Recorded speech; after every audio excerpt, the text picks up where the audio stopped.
নমস্কার বন্ধুরা, job updates and news চ্যানেলের পক্ষ থেকে তোমাদের সকলকে জানাই স্বাগত।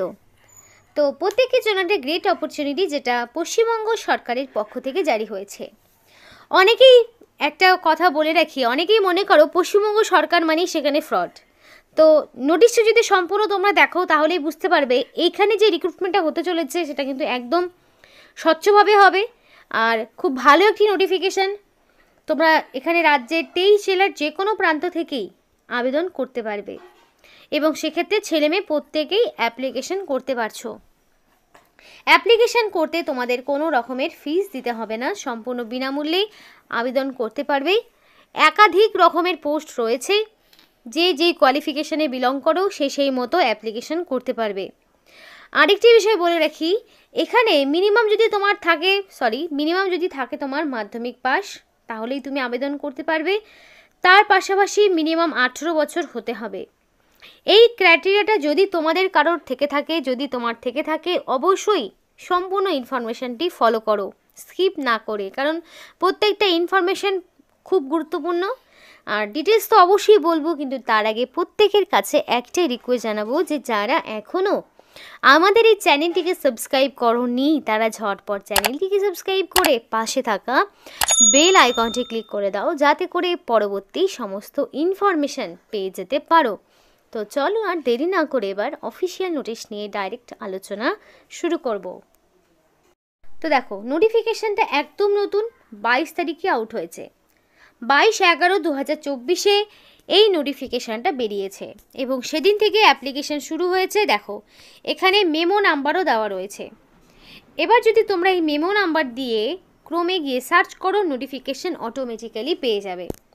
তো মেমো নাম্বারটা আশা করি দেখে নিলে, পজ করে নোট ডাউন করে নাও।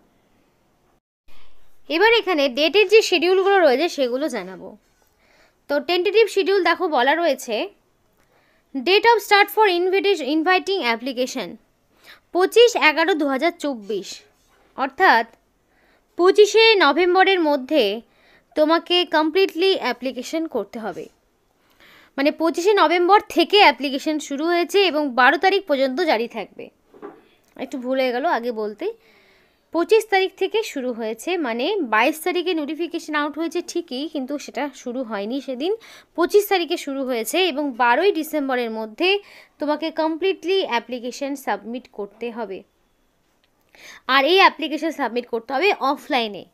তাই কোনো রকম পোস্টাল ডিলে যাতে না হয়, এই নির্দিষ্ট টাইমের মধ্যে তোমরা যাতে অ্যাপ্লিকেশান নির্দিষ্ট অফিসিয়াল অ্যাড্রেসে যাতে পৌঁছে দিতে পারো। আর যেহেতু অফলাইন অ্যাপ্লিকেশান কোনো রকম কারেকশানের সুযোগ বা স্কোপ পাবে না, তাই যখন অ্যাপ্লিকেশান করবে সম্পূর্ণ নির্ভুল এবং সঠিক তথ্য দিয়ে অ্যাপ্লিকেশান করার চেষ্টা করবে। Publication of eligible candidate for written examination. এবার অ্যাপ্লিকেশান তো করলে সমস্ত ক্যান্ডিডেটকেই কিন্তু ডাকা হবে না, ডাকা হবে শুধুমাত্র যারা শর্ট লিস্টেড হবে, সেই শর্ট লিস্টেড ক্যান্ডিডেটকেই ডেকে নেওয়া হবে এখানে রিটেন এক্সামিনেশন দেওয়ার জন্য, এবং সেই ডেট পরবর্তীতে জানিয়ে দেওয়া হবে। আর বুঝতে পারলে তো, শর্ট লিস্টেড ইনফরমেশান মানে ক্যান্ডিডেটদের ইনফরমেশান এদের অফিসিয়াল ওয়েবসাইটেই আপডেট দেওয়া হবে। তো তারা একটু ফলো করে নেবে এবং সেই মতো সেই ভেন্যুতে, নির্দিষ্ট ভেন্যু ডেট যা ডিক্লেয়ার হবে সেই ডেটে তোমাদের সেই রিটেন এক্সামিনেশন দিতে যেতে হবে। তো এই দেখো একটা অ্যাপ্লিকেশন ফর্ম রয়েছে। এখানে কি করবে, এখানে রিসেন্ট কালার পাসপোর্ট সাইজের ফটো সেলফ অ্যাটাস্টেড করবে, ফটো বসানোর পরে নিজেদের সিগনেচার করবে। শুরুতেই দিয়ে দেবে কোন পোস্টের জন্য তুমি অ্যাপ্লিকেশন করছো। তো কোন পোস্টের জন্য অ্যাপ্লিকেশন করছো সেটা যদি তুমি মেনশন না করো তাহলে কি অ্যাপ্লিকেশনটা অবভিয়াসলি ইনকমপ্লিট থাকবে। তাই সেই যাতে ইনকমপ্লিট না থাকে সেই জন্য তোমাকে কিন্তু অবশ্যই অ্যাপ্লিকেশন করার সময় কোন পোস্টের জন্য অ্যাপ্লিকেশন করছো সেটাকে তোমাকে মেনশন করে দিতে হবে। অ্যাডভার্টাইজমেন্টের নাম্বার, ডেট তোমাদের শুরুতেই দেখিয়ে দিয়েছি। এই জায়গাটা আশা করি তোমাদের কোনো রকম কনফিউশন থাকবে না। কোন পোস্টের জন্য অ্যাপ্লিকেশন করছো সেটা আরেকবার করে নিচে মেনশন করে দেবে। নেক্সট দেখো রয়েছে তোমাদের পার্সোনাল ডিটেলস। ফার্স্টেই থাকবে name of the candidate in block letter. Block লেটারে তোমাদের ক্যান্ডিডেটদের নাম বসাতে হবে। তারপরে তোমার গার্জেনের নাম চাওয়া হয়েছে। এবার গার্জেন হিসেবে বাবা বা তোমার যে কোনো অন্য কাউকে তুমি গার্জেন হিসেবে রাখতে পারো। মেয়েরা যারা বিবাহিত রয়েছে তারা হাজব্যান্ডের নাম দিতে পারো, সমস্যা নেই, কারণ এখানে ছেলে মেয়ে প্রত্যেকেই যেমন আবেদন করতে পারবে, ম্যারিড আনম্যারিড প্রত্যেকেই আবেদন জানাতে পারবে। সেই কারণে তার যেটা বর্তমানে যিনি গার্জেন রয়েছেন তার নাম এখানে বসিয়ে দেবে। ন্যাশনালিটির কথা বলি, ন্যাশনালিটি অবশ্যই ইন্ডিয়ান হতে হবে, কারণ ইন্ডিয়ান সিটিজেনশিপ ছাড়া তোমরা আবেদন করতে পারবে না। আর তারপরে সরাসরি চলে আসবে অ্যাড্রেস। তো কোরেসপন্ডিং অ্যাড্রেস বলতে এখানে দুরকম অ্যাড্রেস, কোরেসপন্ডিং, পার্মানেন্ট। এবার যার সেম রয়েছে তাকে সেমটাই রিপিট করতে হবে, এটা তো আর অনলাইন নয় যে তুমি কপি পেস্ট করে দেবে, তাই তোমাকে দুটোই সেমই লিখতে হবে। আর যদি কারো ডিফারেন্ট হয়ে থাকে তাহলে ডিফারেন্ট ইনফরমেশন ইনপুট করতে হবে। তো ফার্স্টে থাকবে তোমার গ্রামের নাম বা ভিলেজ বা টাউনের নাম, তোমার ফার্স্টে থাকবে। দেন তুমি কোন ব্লক, না কোনো মিউনিসিপ্যালিটি, না কোনো কর্পোরেশন থেকে যদি বিলং করে থাকো তাহলে সেই ইনফরমেশন বা ব্লকের নাম এখানে বসিয়ে দেবে। পোস্ট অফিসের নামের জায়গায় পোস্ট অফিসের নাম, পুলিশ স্টেশনের জায়গায় পুলিশ স্টেশন, ডিস্ট্রিক্টের নাম, পিনকোড। এখানে বলে রাখি প্রত্যেকটি ডিস্ট্রিক্ট থেকে অ্যাপ্লিকেশন করতে পারবে, ছেলে মেয়ে প্রত্যেকেই অ্যাপ্লিকেশন করতে পারবে। তো নেক্সট দেখো তোমাদের পার্মানেন্ট অ্যাড্রেস রয়েছে। তো পার্মানেন্ট অ্যাড্রেসের ঘরে কি করবে? পার্মানেন্ট অ্যাড্রেসের ঘরে আবারও সেমভাবে যা যা বললাম সেগুলো রিপিট করবে। যার ডিফারেন্ট অ্যাড্রেস রয়েছে তাকে ডিফারেন্ট ইনফরমেশন ইনপুট করতে হবে। দেন রয়েছে date of birth, day, month, year হিসেবে তোমার ডেট অফ বার্থ বসাতে হবে। এবং এখানে তোমাদের অবশ্যই মাধ্যমিক বা তার সমতুল্য পরীক্ষায় তোমার যা ডেট অফ বার্থ রয়েছে সেইটাই বসাবে, কারণ ডেট অফ বার্থের প্রুফ হিসাবে সেই ডকুমেন্টসই তোমাকে দিতে হবে। তারপরে দেখো 1/1/2025 অনুযায়ী তোমার কত বছর, কত মাস, কত দিন হচ্ছে সেটাও তোমাকে মেনশন করতে হবে।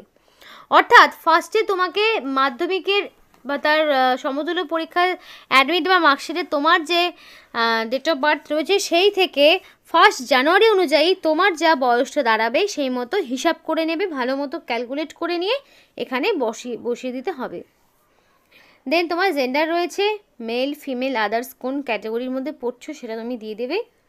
তারপরে রয়েছে কন্ট্যাক্ট নাম্বার এবং মেল আইডি। তো অবশ্যই ভ্যালিড কন্ট্যাক্ট নাম্বার এবং মেল আইডি দিয়ে অ্যাপ্লিকেশন করবে, যাতে করে সিলেকশন প্রসেসের বা শর্ট লিস্টেড ইনফরমেশান সবটাই হয়তো মেলে আসলো, তাহলে সেই ইনফরমেশান যাতে তুমি নির্দ্বিধায় পেয়ে যেতে পারো, সেই জন্য ভ্যালিড ফোন নাম্বার এবং মেল আইডি দিয়ে অ্যাপ্লিকেশন করার চেষ্টা করবে। ক্যাটাগরি দেখো, ইউআর SC ST OBCর মধ্যে যে কোনো ক্যাটাগরিতে তুমি বিলং করতে পারো, প্রত্যেকটি ক্যাটাগরির প্রার্থীরাই এখানে অ্যাপ্লিকেশন করতে পারবে। যদি ইউআর ক্যাটাগরি হয়ে থাকো তাহলে তো কোনো সার্টিফিকেটের প্রয়োজন হচ্ছে না, কিন্তু যদি SC ST OBC ABর মধ্যে পড়ো তাহলে তোমাকে ভ্যালিড কাস্ট সার্টিফিকেট প্রোভাইড করতে হবে।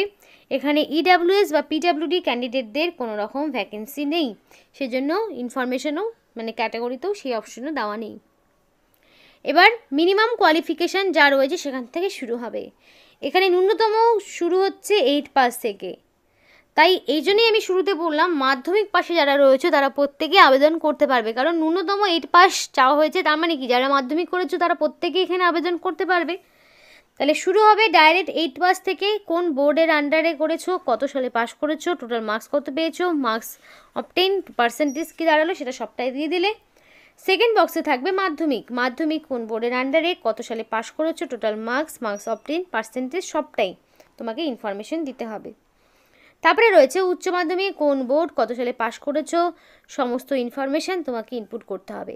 এবার তুমি যদি চাও তোমার হায়ার এডুকেশনাল কোয়ালিফিকেশান তুমি এই বক্সে দিতে পারো, যদি না চাও দেওয়ার প্রয়োজন নেই, কিন্তু তুমি যেটুকু ইনফরমেশান দেবে সেই সমস্ত কোয়ালিফিকেশানের অ্যাডমিট দেবে, মার্কশিট দেবে, সার্টিফিকেট দেবে, সব ইনফরমেশান তোমাকে প্রোভাইড করতে হবে। তো এবার দেখো কী কী ডকুমেন্টস তোমাকে আপলোড করতে হবে সেটা তুমি দেখে নাও। আপলোড বলছি, তোমাদের কী কী ডকুমেন্টস অ্যাটাচ করতে হবে, সেলফ অ্যাটাস্টেড করবে, এবং যে ডকুমেন্টসগুলো দেবে তার পাশে ইয়েস দেবে, যে ডকুমেন্টস দিবে না সেগুলো নো। এটা অবশ্যই পুরো বাক্যে লিখবে, আমি তো শর্ট ফর্মে লিখলাম। তো ফার্স্টে দেখো রয়েছে self attested copy of age proof. তো এজ প্রুফ হিসাবে মাধ্যমিকের অ্যাডমিট কার্ড তোমাকে দিতে হবে, এবং অ্যাডমিট কার্ড দিলে অবশ্যই ইয়েস।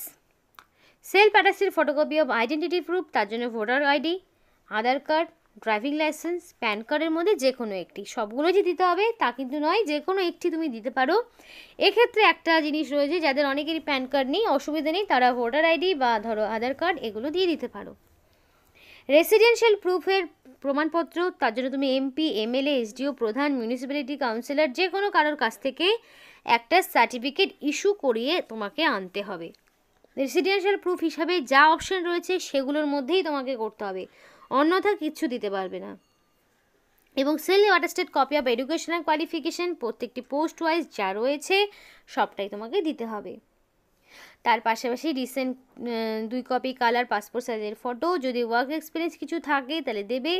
তো এই সবটা করার পরে লাস্টে রয়েছে ডিক্লারেশন। এখানে নিজের নাম, প্লেস এবং ডেট দিয়ে এই সম্পূর্ণ অ্যাপ্লিকেশানটাকে তোমাকে পূরণ করতে হবে। এবং যা যা ডকুমেন্টস বললাম অবশ্যই সেলফ অ্যাটেস্টেড করবে, কারণ সেলফ অ্যাটেস্টেড ছাড়া ডকুমেন্টস তোমার কোনোটাই সাবমিট হবে না। আর সেলফ অ্যাটেস্টেড বলতে যে কোনো জেরক্সের একদম নিচে সম্পূর্ণ রানিং হ্যান্ডরাইটিংয়ে তোমার ফুল সিগনেচার এবং ডেট দিয়ে দেবে, তাহলেই সেলফ অ্যাটেস্টেড হয়ে গেল।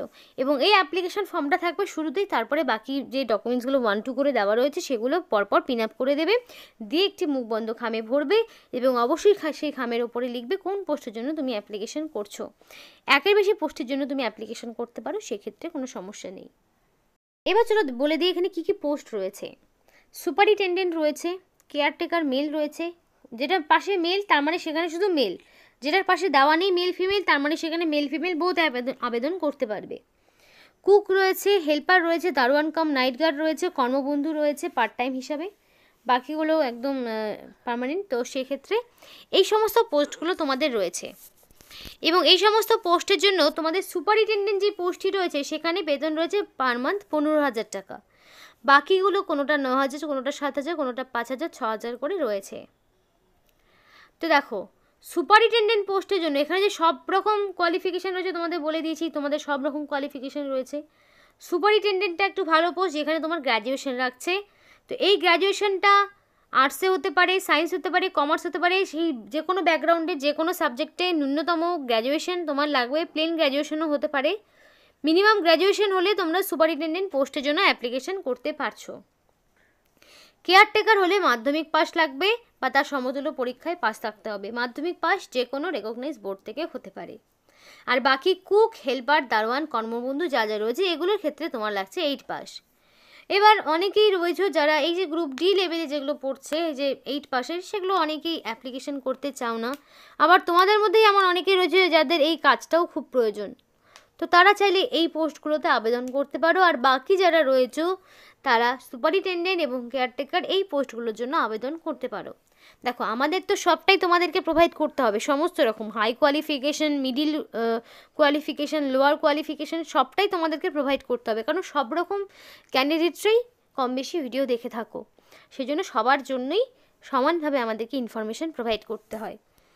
তো এখানে চাইলে অ্যাপ্লিকেশন করতে পারো। এবং প্রত্যেকটি পোস্টে দেখো সিলেবাস সহ সবটাই বলা রয়েছে। মোড অফ সিলেকশন, সুপারিনটেনডেন্ট এবং কেয়ারটেকারের ক্ষেত্রে রিটেন টেস্ট হবে। রিটেন টেস্টে 100 নাম্বার থাকবে, যেখানে general English, Bengali, arithmetic, general knowledge থাকবে। 10th স্ট্যান্ডার্ড লেভেলে 100 নাম্বারের রিটেন টেস্ট এবং 25 নাম্বারের ইন্টারভিউ। আর বাকি কুক, হেল্পার, কর্মবন্ধু, দারোয়ান কাম নাইট গার্ড এগুলোর ক্ষেত্রে written test, walk in interview. মানে যেগুলো গ্রুপ ডির মধ্যে পড়ছে সেগুলো শুধুমাত্র ইন্টারভিউ, এবং বাকি প্রথম যে দুটো পোস্ট বললাম মানে যেটার জন্য তোমার গ্র্যাজুয়েশন আর মাধ্যমিক লাগছে সেক্ষেত্রে রিটেন টেস্ট আর ইন্টারভিউ রয়েছে। এবং মিনিমাম তোমার 21 থেকে 40 বছর হলে আবেদন করতে পারবে। 5 বছরের জন্য এসসি এসটিরা ছাড় পাবে, ওবিসিরা 3 বছরের জন্য ছাড় পাবে, আপার এজ লিমিটে ছাড় পেয়ে যাবে।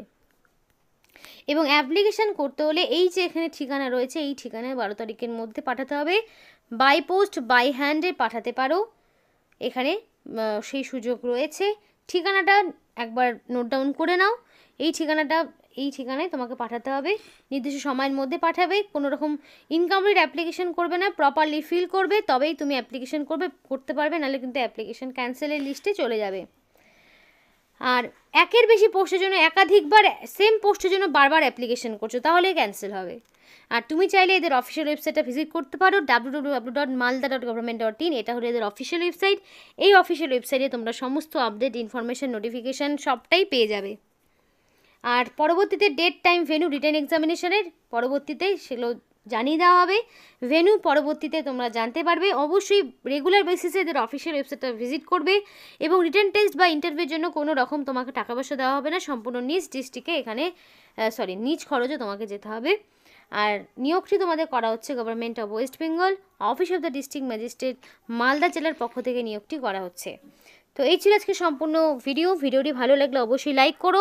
অবশ্যই তোমরা তোমাদের জেলার নাম কমেন্ট করে জানাও, যাতে তোমাদের জেলা থেকে যখনই এই টাইপের কোনো রকম ইনফরমেশান পাবো অবশ্যই জানানোর চেষ্টা করব। সকলে সুস্থ থাকো, ভালো থাকো এবং চ্যানেলটিকে সাবস্ক্রাইব করে আমাদের সাথে থেকো, পাশে থেকো।